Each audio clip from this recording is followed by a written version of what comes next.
Just a reminder, if we could please depart in silence to keep this sacred space quiet for reflection upon the death of our Lord Jesus.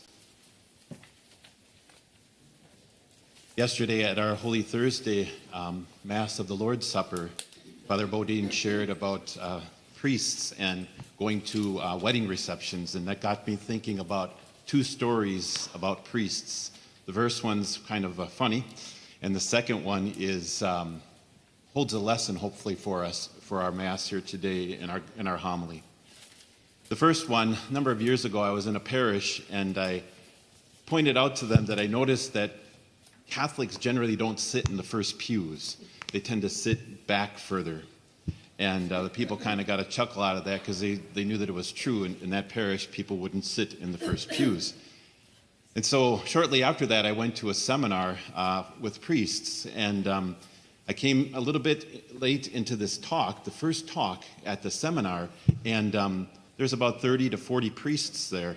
And I looked, and the front rows were empty. And I thought, oh my goodness, priests are good Catholics. They too don't sit up front. And then I said to myself, okay, I got to swallow my pride and I have to go and sit up front. And so I went and I sat up front. The second story is similarly, I was once at a retreat with a number of priests, well, with 30 to 40 priests again. And the priest who was giving the talk at the retreat shared about, he was trying to get us to pray more. And so in the course of his instruction, he showed us an image of Jesus at his trial. In the image of Jesus at his trial, I'm sure you've seen such an image. Jesus is either sitting or standing, you can't quite tell. And he has the crown of thorns around his head. He has the reed in his hand. He's got the mock purple cloak on himself. He is by himself. All his friends have left him, his disciples, his apostles. He's been betrayed. He's been denied. And so the priest said to us, he asked us a question. He said, what is Jesus doing here in this image? And I was like, what is he doing there in the image? We all know that image. What do you mean by what is he doing there in that image? He's suffering. He's going to die momentarily. All his friends, once again, have left him, his disciples, his apostles. His head is bleeding because he has the crown of thorns. His back is scourged. He has the purple on them because he truly is a king, but they do it as mockingly. What do you mean? What is he doing here? He has the reed in his hand as if he has authority, and they're mocking his authority. He certainly does have authority. What is Jesus doing here? And then he gave us the answer that he had. And the answer he had was, he's with his Father. He's with his Father. That gets us thinking a little bit about Jesus in his passion. Jesus in his passion. When I started to think about it, I'm thinking to myself, we read today from the Gospel of John, but the Synoptic Gospels give us a different picture of Jesus in his agony. And if you will, there are bookends with those synoptic passages for Jesus in his agony. It begins in the agony in the garden, as it is called. The agony in the garden. And what does Jesus do in the agony of the garden? He prays. 3 times he prays. He goes and he prays to his Father. Father, if it is possible, let this cup pass by me, but nonetheless, not my will, but thy will be done. And then he goes back to his disciples, his apostles, the three closest ones, Peter, James, and John. He finds them sleeping. Are you sleeping? Then he goes back and prays to his Father in a similar way. Then he goes back to his disciples, and they are sleeping. And Jesus says, it is enough, my betrayer is at hand. Then he goes and prays for the third time, Father, if it is not possible that this should pass from me, then your will be done. That's the beginning of Jesus' passion. And then if we look at the end of Jesus' passion, which we see today in our gospel and in John's gospel that we read today, the end of it is, Father, forgive them. They do not know what they're doing. my God, why have you abandoned me? Father, into your hands I commend my spirit.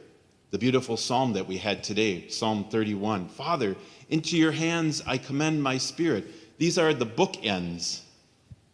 These are the bookends. It makes me think about the Bible itself.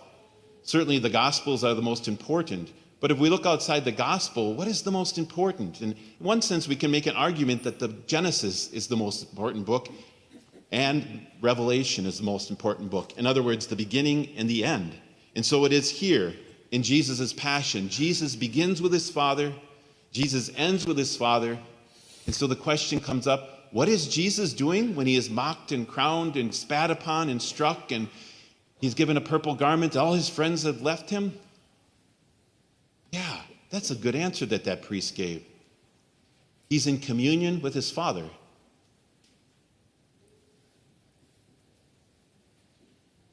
That could be helpful for us, couldn't it? Have you ever felt like your friends have left you? Have you ever felt like you've been betrayed or like someone denied you? Have you ever felt, one thing I didn't mention, his hands in that image were bound together. Bound together. Have you ever felt like you were bound together physically, mentally, emotionally, spiritually? Have you ever felt like you were mocked? Have you ever been spat upon or someone thought ill of you?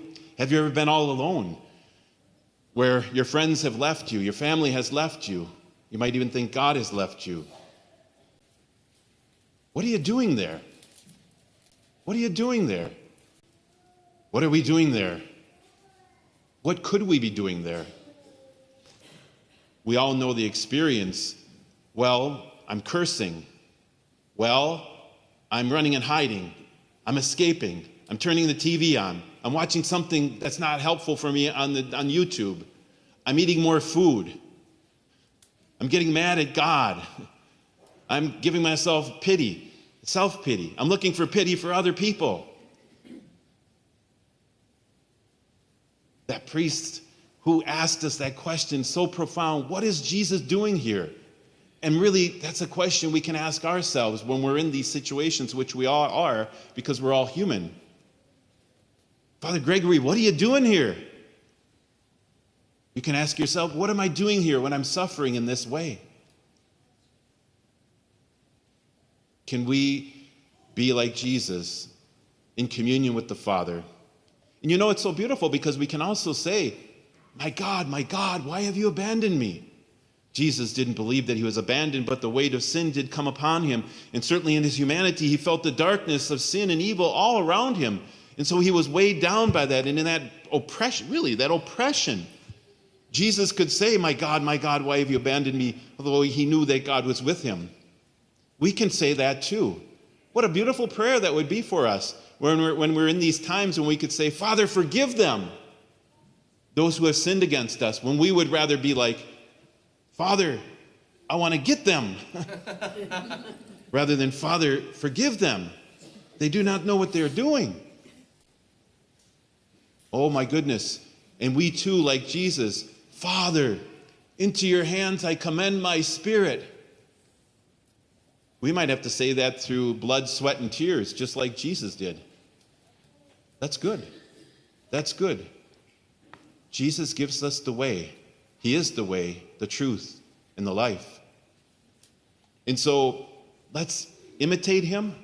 Even more so than imitate him, let's let him live in us so that his spirit is within us. You know, we receive him in Holy Communion. He is within us.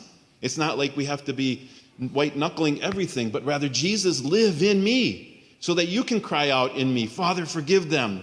So that you can cry out in me, my God, why have you abandoned me? So that you can cry out within me, into your hands, Lord, I commend my spirit. So the priest said, what is Jesus doing here? And this is good for us.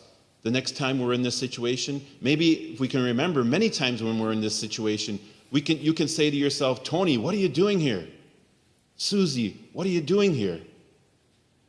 And then we can be like Jesus in communion with the Father in our suffering and cross. Jesus has shown us the way.